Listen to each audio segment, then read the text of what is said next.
back. In Module 3, we're going to continue on why we need to have a paradigm shift. We looked at the paradigm that is broken, and we look at the New Testament paradigm. We need to go back to the New Testament paradigm. That was an exciting module that we learned in Module 2. Today, I'm going to look at Module 3. And in Module 3, we're going to look at the Adventist pioneer history as well as the work in Gateway. Now, it's so important that we look at this paradigm. Now, what is a paradigm? Some people ask me. What does a paradigm mean? Now, paradigm could be a perspective, could be the way we look at things. Well, let me ask a question. If we are fixated on a particular paradigm, we may get caught out and may not be able to finish the work that God has given us. Jesus said, the food that I have is to finish the work. How do we finish God's work so that we can go back to heaven? Now, sometimes we are locked in a paradigm. Let me give you an illustration. For example, if you go back many years, in 1968, in the watch industry, which nation dominated the watchmaking industry? They were so well known, right? The Swiss. Now, how did you know that? Obviously, the picture told you, right? the Swiss industry. Why were the Swiss famous? They had many wonderful brands of watches, even to today.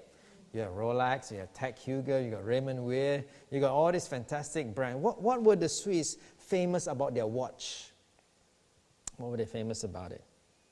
You will notice that they were famous because they have all the precisions, accuracy, the quality. And it was based on the gears, the springs and the bearings and the gears. And it was so well designed. They had tens and thousands of watchmakers that are craftsmen, we call them. We don't just call them watchmakers, they are craftsmen. And they design these wonderful watches. And they dominate the industry for a long time. In fact, back in 1968, they had 65% of the world's sales and 80% of the profit. Wow, one single nation controlled the industry. Now, but something happened. Something happened in the late 1970s towards the 80s. In 1979, something happened. You see, the watchmakers in Switzerland were so convinced of their paradigm that the springs and the bearings and the gears were the exciting way, as the best way to design watches. But did you know that it was the Swiss themselves that designed a new kind of watch? There were some inventors in Switzerland, and they came up with a watch called the quartz watch, the digital watch. When they showed it to the watchmakers go like, that's not a watch. They don't have springs, they don't have bearings, they don't have gears. What kind of quality of watch is that? And they ridiculed that. The two watchmakers, the Swiss watchmakers that made that, thought, well, it probably doesn't fit the paradigm. So they didn't even patent this watch. In 1979, there was a World Watch Convention in Geneva, Switzerland. And Seiko of Japan walked by in this convention and saw the quartz watch. The rest is history. You know why? Because the paradigm has shifted. The paradigm has changed. Switzerland no longer, in 1980, they only had 10% of the world sales and less than 20% of the profits. In fact, they had to make retrenchments for all the craftsmen. They had to, because there was no industry to support this, because the paradigm has shifted. Today, watches are mass market today. They're digital watches. They have the precisions, they have the, as required. You know, ironically, it was the Swiss themselves who invented it. But because they did not see this shift, would it be possible that in the Seventh-day Adventist Church we are so fixated with our old broken paradigm that we cannot see what God is doing? The Spirit of God wants us to go back to the New Testament model where Paul says in Acts 20:20, I taught you publicly and from house to house. We don't want to be locked like the Swiss watch companies. We want to look where the Spirit of God is leading. And it's important that we see. Today, I want to look at the Adventist pioneers. The Adventist pioneers, they learned about this New Testament model. And when they came to do the work in Australia, and I'm from Australia, so you're going to learn a bit about Australian Adventist church history. And it's a very interesting story. I went to the Ellen G. White Research Center and gathered the information, and I think it's instructional for us today to learn about history. We should have nothing to fear of the future, except we forget the way the Lord has led us in the past. S.N. Haskell, a pioneer leader in the Adventist church from the New England states of America, came out to Australia in 1885. Haskell came with a team of people to start work. Now, when they came to Melbourne in 1885, Melbourne was a very young city, only about 50 years old at the time, because Melbourne was founded in 1835. And the reason why Melbourne started to grow and boom and become buoyant as a city is because of the gold rush. We have gold rush here in Victoria. And after the San Francisco gold rush, a lot of people came to Victoria for the Victorian gold rush. And the economy started to grow and become rich and wealthy. The government was healthy because of the taxes from the gold. Now, how do you reach a city that is so rich, that is busy chasing after gold rather than wanting to find God? How do you reach a city like that?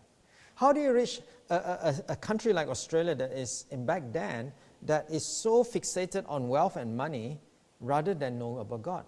Is that not the same problem that we have in the major cities in our world today?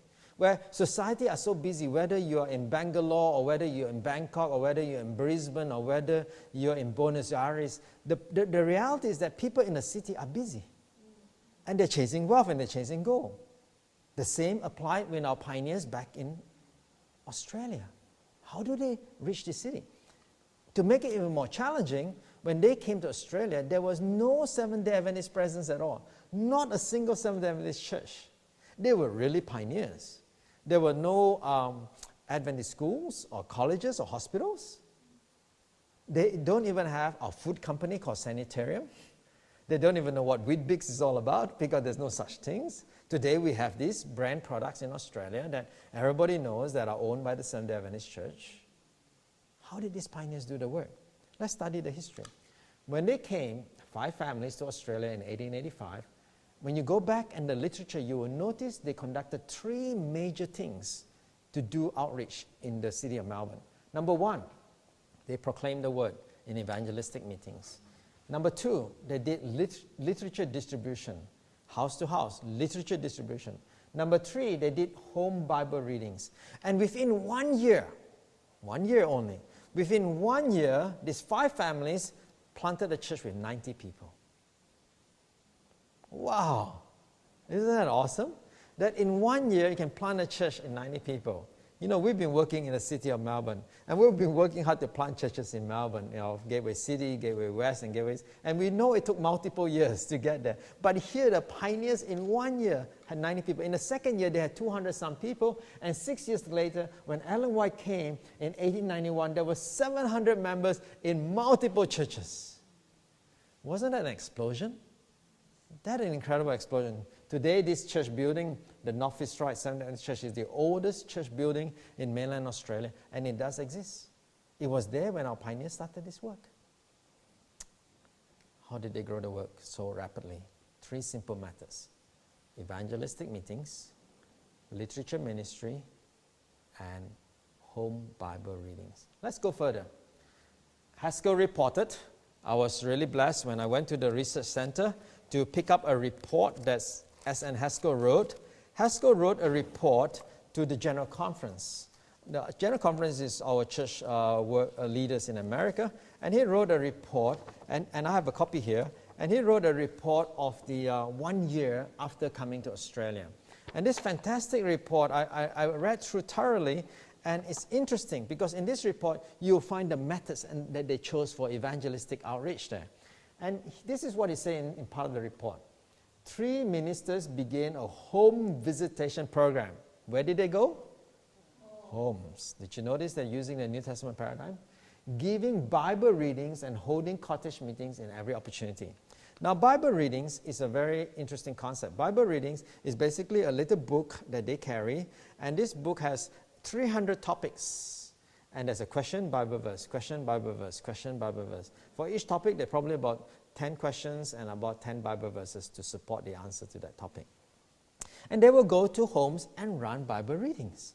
And in September, a tent was erected in North Fitzroy. Elder callers opened a series of Bible lectures. You see, they don't call it evangelistic meeting back then. They call it Bible lectures. I think this is a very nice name. The first night attendance was 200. Wow, isn't that fantastic? First night attendance was 200. And some have come from homes where Bible readings were being held. So they were running Bible readings for week after week after week after week after week for many months, 3 months before the evangelistic meeting.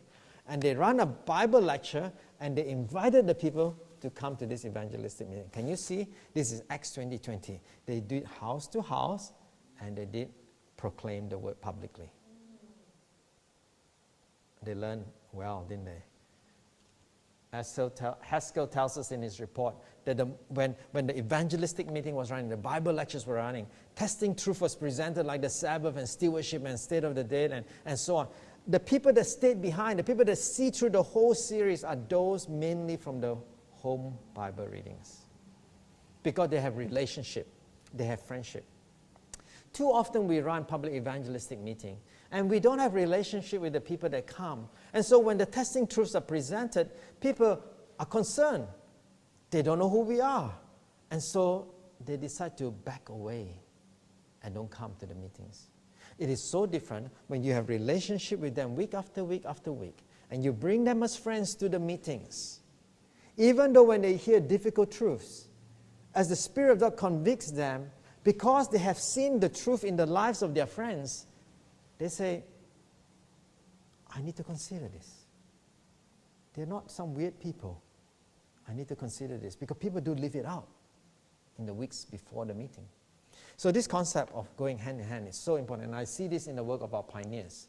Ellen White said this in Testimony, Volume 9, page 116.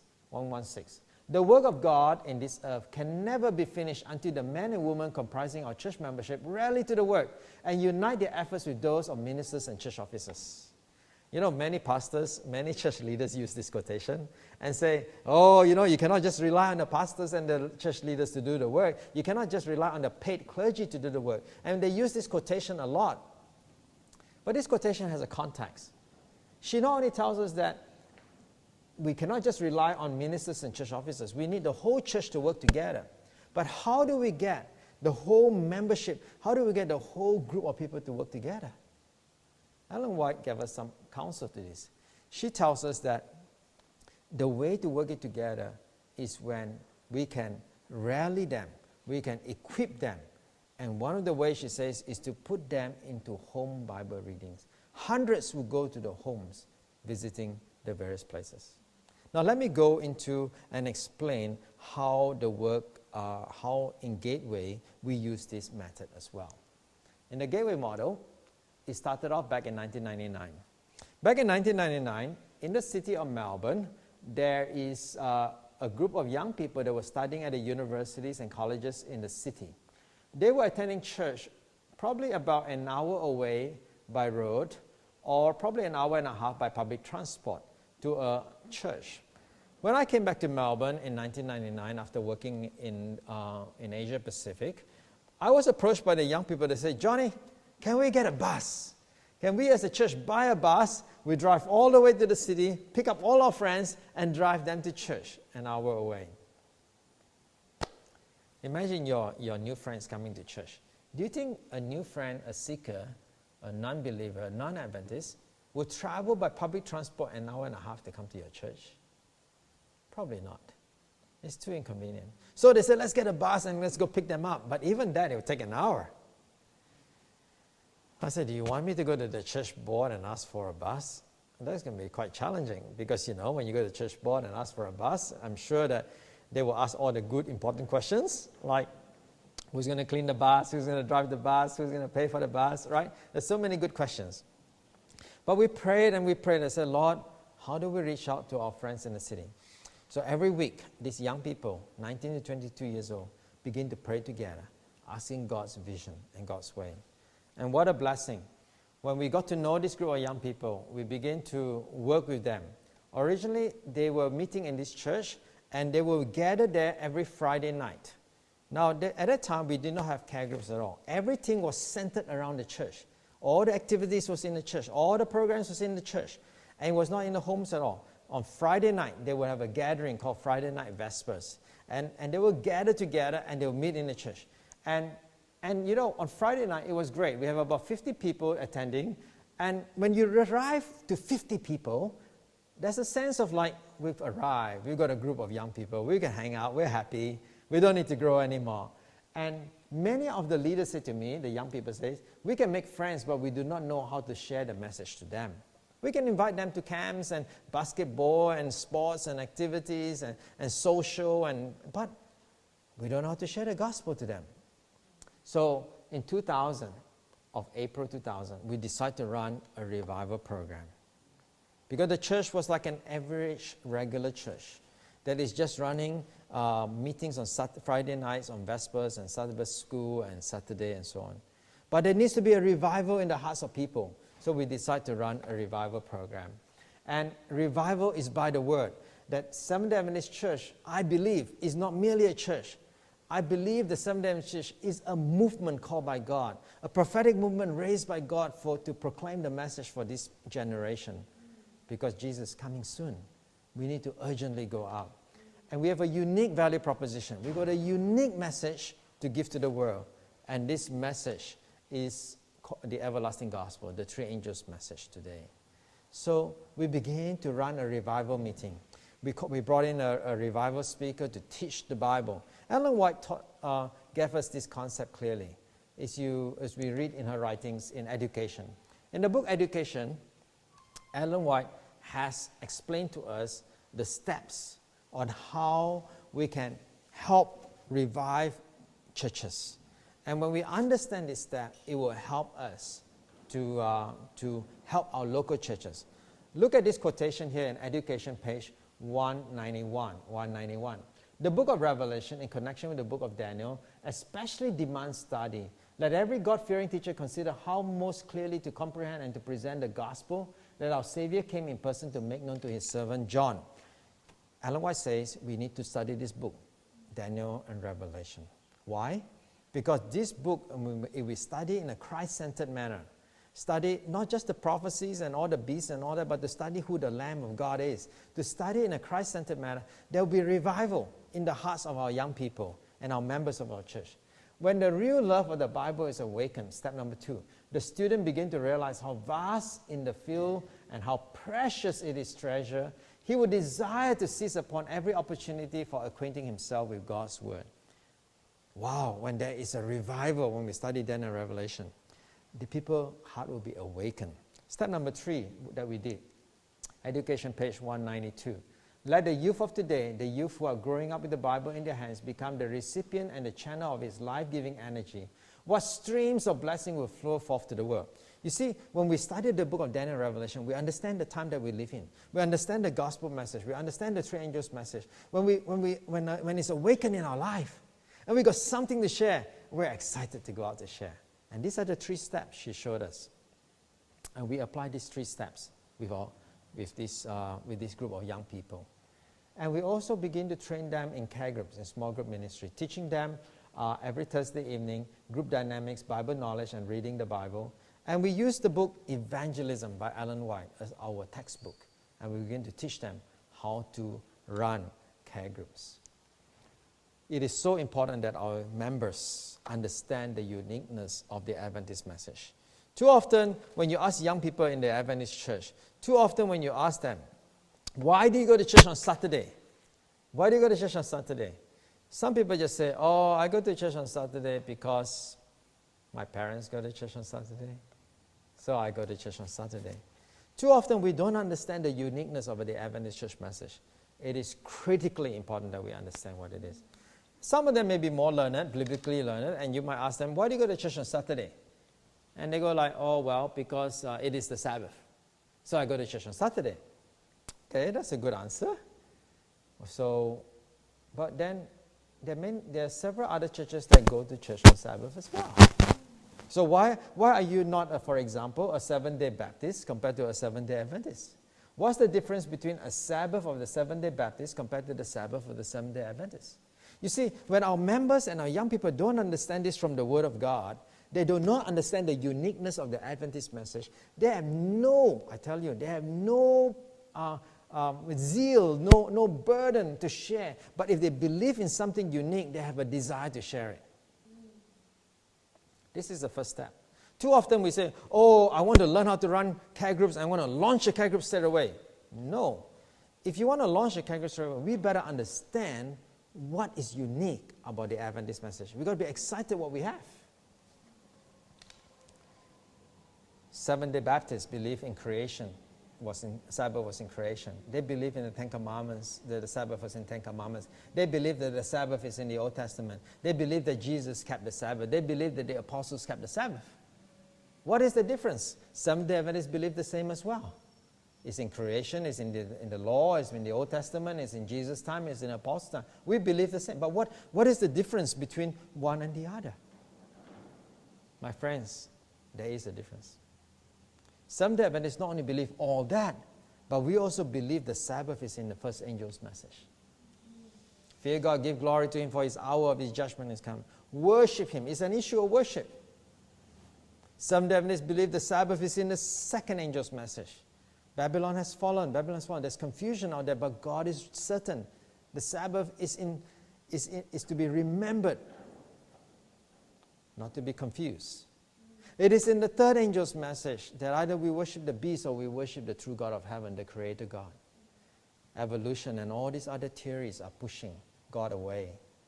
Seventh-day Adventists, when we teach the Sabbath, so when we told the young people of Gateway, the young people that came out to do Gateway, you better believe, you better understand what is the unique message. If you don't understand that, you can run care group for a while, but after a while you're going to get burned out, you're going to lose your purpose, you're going to lose your identity. But if you're clear on the identity, it will give you desire and motivation to progress. Let's look at this quotation. God is raising a prophetic movement of destiny that prepare the world physically, mentally, spiritually for Jesus' coming. That's what I believe is the message of the Seventh-day Adventist Church. Ellen White said this in Evangelism, page 119. In a special sense, Seventh-day Adventists have been set in the world as watchmen and light bearers. They have been given a work of great importance. The work of the first, second, and third angel's message. You know, during Ellen White's time, there was a preacher, a very good preacher. He was converted to the Seventh-day Adventist Church. He was a very good preacher, and he was preaching about the Sabbath. His name was Elder K. Let's call him Elder K. And this is what Ellen White said to him. In Testimony, Volume 1, page 337, Elder K occupies the same place with the Sabbath as the Seventh-day Baptists. Separate the Sabbath from the message, the three angels' message, and it loses its power. But when it's connected with the messages of the third angel, a power attends it which convicts unbelievers. Isn't that amazing? You separate the Sabbath from the three angels' message, it loses its power. You want power in the care groups that we run? You want power in the church that you're running? You want power in your preaching? We better link it with the first and second and third angel's message. It brings them out with strength to stand, to live, to grow, and flourish in the Lord. When we link it together, we stand, we flourish with the Lord. So I believe that even when we run care group, we have to be clear that our care group is unique. What is the difference between a care group in the Seventh-day Adventist Church and a cell group in another church? What is the difference? We better be clear. If we're not clear, then we might as well be just like any other church. But the reality is that God did not make us just any other church. God raised us up as a prophetic movement with a special message to carry through. So when this is taught, when we present this strongly and clearly to the young people who started the work in Gateway, they saw mission. They saw a vision. They saw a purpose. And they saw that God has something unique for us today to carry to the world. Many of us buy in all kinds of mobile phones, right? Smartphone devices. And there's a competition going on between Samsung and Apple. You know, you got the Galaxy versus the iPhone. And everybody want to say, oh, look at my device. Oh, I've got a unique smartphone. You know, it can do something special, something extra, right? No. My phone is better. I can do something special, something extra, right? Everyone's looking for something unique. If you have nothing unique, you're not proud of it. You don't stand beside it. But when you believe it is special, it's unique, and it's something that you could use and could share, you'll be so proud to share it. Oh, look at my smartphone device. It could do this, you know. You'll be telling everybody. God has given us a unique message. God has given young people, members of our church, a unique message. If they don't understand this, and if you're going through this training video and you haven't learned about the unique Adventist message, you haven't learned verse by verse the messages that we have in Daniel and Revelation, I would encourage you to go to our training school online, www.rightlytrain.org, and look for videos on uniqueness of the Adventist message. There are many good lectures there, and learn that as well, so that you could understand it, have the foundation block before you actually run a care group. Clear Adventist identity, non-negotiable. It is a very, very important part of the development of a care group. Ellen White says something interesting. Christian Service, page 122. Page 122. Home is often more successful. The presentation of Christ in the family, in small gatherings, in private homes, is often more successful in winning souls to Jesus than our sermons in halls and churches. Profound, isn't it? Too often we say, oh, it is the speaker in the camp or the evangelistic meeting, it's the public guys that are winning the souls. I don't want to say no. It is in the homes, in the families. It's often more successful in reaching people. So when we decide to build the uniqueness of the Adventist message in the hearts of our young people and our members before we plant this church, we also realized we need to build their skills in running care groups. So we started to train leaders. For about 8 months, we began to train leaders. For about 8 months, we're teaching them the book of Daniel and Revelation, verse by verse, very Christ-centered teaching. And we'll teach them that, and we'll teach them how to run care group. Put those two together, the uniqueness of the Adventist message and training in care groups. Only then, together with prayer, we are ready to launch a care group. You see, it's a lot safer to run a Friday night Vesper because everybody is together in one place, isn't it? It's one Friday night meeting. But once you divide them up to different groups, it becomes even more challenging because you now have to, they're geographically separated, and you got to trust your leaders that are well trained. If they are not well trained, that group may splinter off into some other theology and some doctrine or some problems. It is critically important that we don't rush into launching a group straight away, but it's critically important that we build this foundation block in the lives of people. I was visiting a church in America doing some training, a large church in America. And the leadership of the church said to me, Johnny, we really believe in small group ministry. You know, this is what we're going to do. We're going to divide all our church members up. There are different suburbs. Okay, this elder will lead one group, that elder another group. They will just divide up, and voila, we got small group ministry in our church. I look at the leadership. I look at the pastors and the elders. I say, guys, that will be a recipe of failure. I can guarantee that. Because I tried that before. It doesn't work. You don't just divide up your membership and say, voila, we got small group ministry. It is critically important that we train them in this building block, that they understand who they are, Seventh-day Adventists. And when they got the zeal and got the passion for the message, then they will say, make my home a care group. Let me be the one hosting it. Let me be the core group members. I will support you in that group. Only when that happens, the work will progress. We need to create environments of belonging, and that's what care group is all about. In the next module, I'm going to share about how do we create environments of belonging. How do we create a place where people can sense a belonging and part of a family? And in the process of being belong and being loved and part of a family, they begin to be open to believing. And when people are open to believing, and they begin to be transformed. We're going to learn in the next module how we're going to do that and get into the practical elements of how to run and create an environment for care group. Look forward to that as we continue to learn together.